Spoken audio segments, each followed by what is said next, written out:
I'm the Reverend Mary Carlin. I currently serve as the vice chair for the Interfaith Conference, and Elana is an interfaith colleague and friend, and so it really is my honor to offer an introduction. Elana Khan has devoted her life and career to building community through relationships.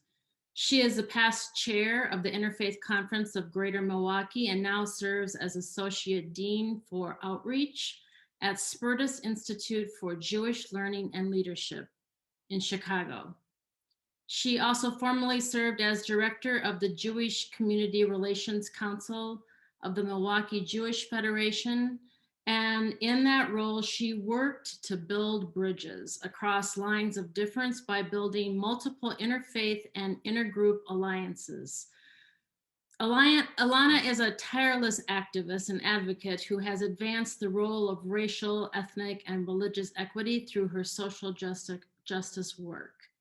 Her compassion and work across faith communities has helped pave an inclusive interfaith foundation in the greater Milwaukee area. For these reasons and oh so many more, we are honored to award Elana Khan the Frank Zeidler Award on behalf of the Interfaith Conference of Milwaukee. Elana, I can't even see you.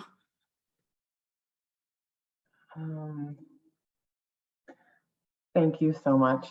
I'm so honored and it's weird. I'm alone in my home looking at a screen, but this award means so much to me. And I'm happy to see so many. Thank you, Mary. Thank you, Reverend Carlin, for that. I'm so happy to see so many friends and so many people I really respect and love, people I admire. And I'm so grateful to the many partners, allies, colleagues, and ultimately people who became friends around the interfaith table. One of the real surprises of this work has been developing true, trusting friendships. And I'm grateful to my Jewish community, especially the Milwaukee Jewish Federation, for its unwavering commitment to the Interfaith Conference and interfaith relations generally. You know, in a world that tries to be driven by data to measure the value of every single time we sit together, investing in interfaith can be challenging because it means investing a lot of time in meeting after meeting after meeting after meeting. Sometimes there are really bright lights in the meetings. Sometimes they're just mind-numbing, as everybody knows, and that's part of the deal. And there's sometimes isn't evidence that we're making a difference, but we are. And it just takes time. And actually, it's so funny, Janan, because I was going to quote Stephen Covey, and I found I actually always thought that I said it, that change moves at the speed of trust, but I think I stole it also, or I think I borrowed it. But I want to share with you 3 ideas. First of all, this work is important because it changes us individually. Second, the work is important because it heals our communities. And third, it is urgently needed right now. My interfaith involvement changed me in ways that I didn't expect. Relationships with interfaith partners opened my mind, cracked open the world to me, to expose me to all of these new ideas and perspectives. And most surprisingly, it expanded my heart. It softened my heart. I learned a lot about religion, credo, theology, synods, shura, and the many ways we practice. And that's very helpful in our diverse world. But more importantly, I learned about faith. And faith, as I understand it, is about how we position ourselves in a big, unknowable world. To me, interfaith relations are an invitation to be curious and humble, invited to not only celebrate, and this was referenced already, Janan, you also, we must have had a mind meld before this, but interfaith relations is about not only celebrating the ways that we're alike, but it's about exploring all the ways that we're different with respect and with care and with compassion. And if I think about how I personally have been most changed by interfaith, it's been about compassion. It's possible to do interfaith work by keeping our eyes firmly fixed on our own self-interest, our own people's interest, but that really only offers a shadow of the work. Transformation happens when we pay attention to the other, try to understand what's true for the other, believe in the inherent holiness of the other. And I want to share one powerful moment that was really just a quick conversation. During a particularly nasty presidential election, you may remember, I saw a bumper sticker on a car that outraged me. It was something about wanting to do violence to people who supported the other candidate. And I was like, wow, do you believe that? Like, who? That is unacceptable. And of course, it is unacceptable. And it seemed to sort of encapsulate everything that was wrong, that is wrong with today's politics. Like, really, you can't just disagree. You have to, like, do bad things to people who disagree with you. So I shared it with an interfaith friend who I was sure agreed with me and like would be outraged also, but he instead rebuked me with great gentleness and love and encouraged me to think about the person who slapped the sticker on the car. Think about the person, not just the person's expression. Because embedded in the disgusting message, and it was disgusting, like I'm not wavering from that, was a whole person with a set of experiences and values and feelings and things that they were trying to protect that makes somehow it okay to talk that way, or even to, put on a sticker that says those words. And hurts feelings that keep them from seeing other truths in the world. So I can disagree vehemently, and I can really think that I'm right. But I can also afford, thank God, to be curious about that person and try to understand where that person is coming from. Rabbi Yitzhak Greenberg teaches that the notion of being created in the image of God, and I know that's not language that resonates with Muslims, but I think that the idea may, but that the notion of being created in the image of God means that each of us is inherently divine, like God. We have an infinite value also, like God. And finally, we are undeniably equal to each other.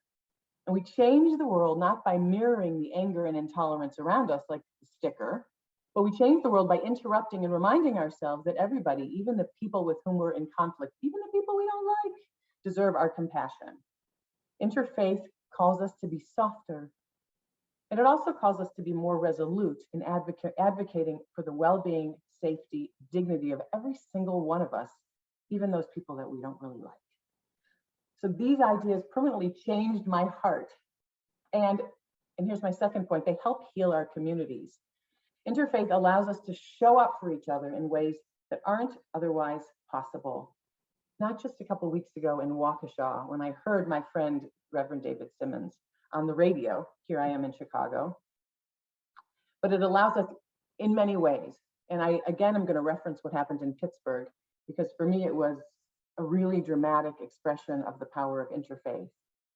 So 3 years ago, when the white supremacists came to the Tree of Life synagogue and attacked Jews who were at prayer on a Shabbat morning, our community in Milwaukee was terrified and felt alone and threatened and on high alert. And I went into the office. People know this story. Some people know the story. I went into the office and spent the next days working what felt like nonstop. And my colleagues, my Jewish colleagues, and I organized a community gathering, and it was like, and I was on, there was television and there was TV and we're exhausted. Anyway, we decided to invite our friends from other faith traditions, and we dedicated a few rows in the front of the synagogue, in the front of the sanctuary. And Tom Heinen, then executive director, who's here somewhere, put out a call to the Interfaith Conference Cabinet with an invitation to come and join us. And that evening, I was so tired. And I have a picture, somebody took a picture, and there's a picture of me, and I was like, I just had been working, and I was exhausted. Anyway, the sanctuary filled with people. It was packed. There was standing room only, and the rows in the front weren't enough. And when Reverend David Simmons, who was then vice chair of the Interfaith Conference, stood on the bima, the platform in the front of the sanctuary, and invited faith leaders to come forward, you came forward. It was Jews and Christians and Muslims and Buddhists and Sikhs and Quakers and Hindus, and on and on and on and on. And the bima groaned beneath. There were so many people there. And then Reverend Simmons quoted George Washington's famous letter to the Newport Synagogue, and he said to the thousands of Jews gathered there, "You're not alone." And I will never in my life forget it, because I began to weep, and I looked around and I saw the sanctuary was filled with weeping people. People who were afraid, had been afraid to come, and those words were a bomb. Our community needed allyship then, as did the Sikh community when the white supremacists attacked the Gurdwara in Oak Creek, and the Muslim community after the terrible mosque attacks in New Zealand, and as too many communities have in recent years. And this work is about showing up for each other in times of crisis, but also afterward. Interfaith work is hard. It means sticking with each other even when we're upset with each other. It means agreeing to be in community with each other, not to edge each other out or to exclude each other because of a conflict happening across the world. It means not allowing our shared endeavors to be driven by agendas that don't serve our whole. We're living through very hard days. Our politics seem intractable. And so many conversations have stopped because of polarization and COVID and distance and crisis. And maybe sometimes because we've run out of steam and our plates are too full. Nonprofit professionals and faith leaders have been right at the edge of it. And sometimes we've also just focused inward on our own worries. The crisis has pulled so many Americans inward, making us more tribal than communal. But the Interfaith Conference was founded in 1970 on the notion that we can be committed and simultaneously be committed to our own tribe and also dedicated to collaboration, shared learning, and a common commitment to social justice. And I contend that our communities desperately need this now. They need us now because everyone else is stuck arguing their side or their tribe or choosing to see scarcity rather than abundance, competing for attention, for dollars, for sympathies. Our political discourse isn't cutting it. Our communities need this. They need us to recast for them how to approach issues and how to define community. The work of interfaith isn't to play out other conflicts in our interfaith spaces. It's to create a community that's holy, that's respectful and compassionate and laser focused on the shared belief that we are, each of us, holy, and then bring that spirit out into the public sphere. We can't leave each other behind. We have to find the fortitude to continue to show up and show up and show up and keep showing up. And when we can't talk publicly, talk privately. And when we can't address one hot issue, talk about something else in the meantime until we can talk about the hot issue. So that is my plea to the Interfaith Conference, but also to our shared communities and to our world. Let's stick with each other. Let's show up and keep showing up. Because if we abandon any of us, each of us will fail. Thank you. And I really am so humbled, and comes at such a beautiful time for me. I'm so grateful. And thank you for teaching me about showing up, because you did. This space did teach me about showing up. And thank you again for this wonderful honor. I wish for all of us that we go from strength to strength. Thank you so much, Elana, and congratulations. Thank you for reminding us to keep showing up, stay connected, reminding us that we all need one another, especially in those times of tragedy, of grief, of sadness, of what we're going through right now, and that none of us will ever be alone. Sherry, thank you so much for the work that you've put in. I want to thank Kate Mitchell, Gretchen Siemens for their music, Reverend Simmons, Chair, Reverend Gumble for your invocation, Reverend Mary Carlin for co-chairing and introducing. Congratulations again, Elana. I want to thank our guests, Reverend Sharon Richard, Janan Mohajir, Reverend Jeffrey Myers, for everything that they do to just lead and be there for themselves and be there for one another in our interfaith communities. I want to thank everyone that joined us tonight. I wish that we were hugging right now and seeing each other in person, but that day will come. I do have faith that that day will come where we can do that once again, and we can share a communal meal together, and we can enjoy each other's company. Please keep yourselves healthy. I want to thank Rich Pine, who went through and did all of this tech. He's definitely the brains behind all of this, and it's not easy to be able to do all this. I want to thank everyone who has supported, who has bought a table, who has helped this humble organization stay in existence for 51 years. Please continue to do so. We have bodies that sit on ethics boards in all over the city, and we have a small but mighty small budget, and I think that lends to our humility and our ability to kind of make sure that we are acting responsibly, not just on behalf of the Interfaith Conference, but for the entire community and county of Milwaukee. And we are showing up, and we're holding people to task and responsibility for them to show up for the broader community. We are going to have a small discussion, but from the bottom of our hearts, on behalf of the Interfaith Conference of Greater Milwaukee, thank you. We are grateful to you. I agree. Thank you so much to all of our presenters and everyone that was here today. There's been a lot discussed, and I'm sure some of you didn't have a chance to maybe ask questions. So we'd like to do breakout rooms.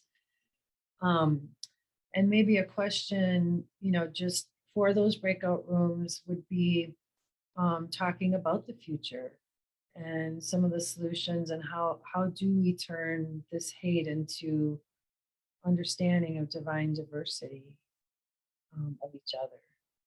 So please stay on, and we will put you into breakout rooms, and stay as long as you would like. Thanks, everyone.